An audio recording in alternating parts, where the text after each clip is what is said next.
This Focus on Health segment is brought to you by Aurora Healthcare. Hello and welcome to Focus on Health. I'm Ted Stefaniak. Today we're at the Aurora Medical Center in Oshkosh and we're actually standing in the cardiac cath lab. A lot of amazing technology in this room. Hopefully you never need it, but you know, it's things like lifestyle and family history that make that decision as to whether you're actually going to need help here at Aurora. And that's going to be our Focus on Health today as we sit down with Dr. Sumit Ringwala.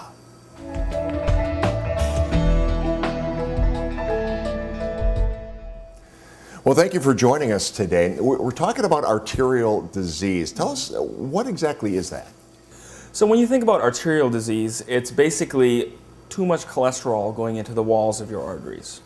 When we talk about peripheral arterial disease, which is what we're talking about, it's arteries outside of the heart. Mostly when people talk about peripheral arterial disease, it's arterial disease in the legs. That's where people notice it the most. But arterial disease can happen everywhere in your body. It can happen in your kidneys, it can happen in your aorta, it can happen in your neck, in carotid disease, it can cause strokes, and it can cause, you can even have it in the arteries that go into your gut and supply your digestive system with blood. Yeah, we've seen some video, you showed us some video before we started taping here, and actually the garbage that comes out of your arteries. Does that pretty much affect everyone, or is there a certain group that it affects more? You know, I think when you think about arteries, you got to think of it like a warehouse. You know, everybody's got the same type of warehouse. They all have arterial walls, and the way that it affects people differently is if you have high cholesterol, you're putting more stuff into the warehouse, and you have high bad cholesterol, you're putting more stuff in the warehouse, and if you have good cholesterol, basically takes stuff out of that warehouse. And so when you have somebody that has a big family history that is bad of heart disease or peripheral vascular disease, you have too much bad stuff going in and not enough good stuff coming out of that warehouse. Pretty much everybody has some type of arterial buildup. I mean, even at a very young age. But what puts a person more at risk? So when you think about risk factors of heart disease, risk factors include diabetes, age greater than 70, family history of heart disease, high blood pressure, and really having high cholesterol. Those are the main risk factors, and when you think about modifiable risk factors, which means things that you can change your blood pressure by taking your pills, your cholesterol by taking your pills, and you can stop smoking. Those are the factors that you can actually change. Symptom-wise, we all have some kind of blockage, but at what point, what would be some of the symptoms that a person would have to realize that they're going through to actually seek out medical attention? First of all, if you start to experience these symptoms, you should talk to your primary care doctor. The symptoms actually include basically heaviness in your legs, numbness in your legs, tingling in your feet, and a lot of times those symptoms worsen when you exert yourself. When we're specifically talking about arterial disease in your legs, it amounts to walking up a flight of stairs or 2 flights of stairs that before you really didn't have any problem, but now, you know, your legs are hurting, your calf is hurting when you get to the top of the stairs. This basically, a lot of times, people when they're older say, well, I'm just getting old. But you know, it's not. It doesn't have to be like that.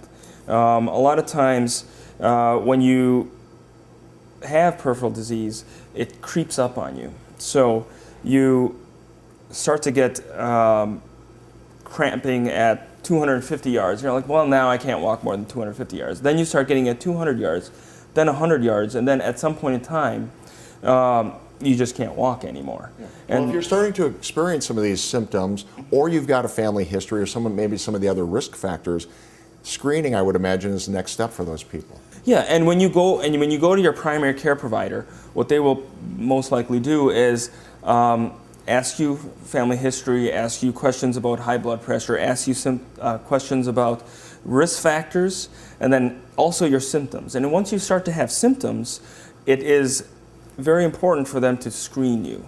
And the screening that they do is what we call an ankle brachial index and segmental pressures. This is specifically for your lower extremities. And what they do is they check the blood pressures in your arms and compare it to the blood pressures in your calves. And if you have a big difference in blood pressures, it can be indicative of disease in the arteries that supply blood down into your legs. What are some of the treatment options then? So some of the most important treatments are actually preventative and lifestyle modification. You got to get your diabetes under control. You have to get your high blood pressure under control. You have to have your cholesterol under control.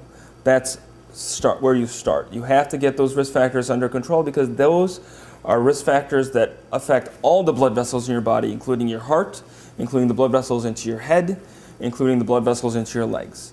If you control those, you have less of a chance of getting a stroke, of getting a heart attack. And those are what peripheral arterial disease is it also is a big time risk factor for the other diseases of vessels in your body. And one of the most important things you do is change the risk, modify the risk factors that you can modify, lose weight, do all those exercise things. That decreases your heart attack and stroke risk. But if it's specific to your legs, after you've done a walking program where you're in our peripheral vascular disease rehab and we push you to walk and you're still having pain in your legs, we have a couple options. One, we can do something that's a little bit minimally invasive, which is an endovascular procedure, and that's something that I do. And what we do is we go in with an angiogram, take a look and see what your leg's vasculature looks like. And if we have blockages, we can put a wire past those blockages and try and fix it with a balloon or a stent, or even try to take out some of that cholesterol plaque by an atherectomy, which is scraping out the side and pulling out some of the cholesterol. Yeah, and it sounds like taking care of some of those risk factors, making some adjustments in your lifestyle, certainly might prevent a professional visit to see you. Exactly. Well, we appreciate you taking some time with us today. Thank you very much. Now, if you're experiencing any of the symptoms that Dr. Ringwala talked about, or you have family history, or any other questions about arterial disease, you should contact your primary care provider. Or you can call Dr. Ringwala at Aurora Medical Center at 303-8700. You can also find Dr. Ringwala and his partners over at Mercy Medical Center, and you can contact them at 223-2000. I'm Ted Stefaniak, and we'll see you next time on Focus on Health. This Focus on Health segment has been brought to you by Aurora Healthcare.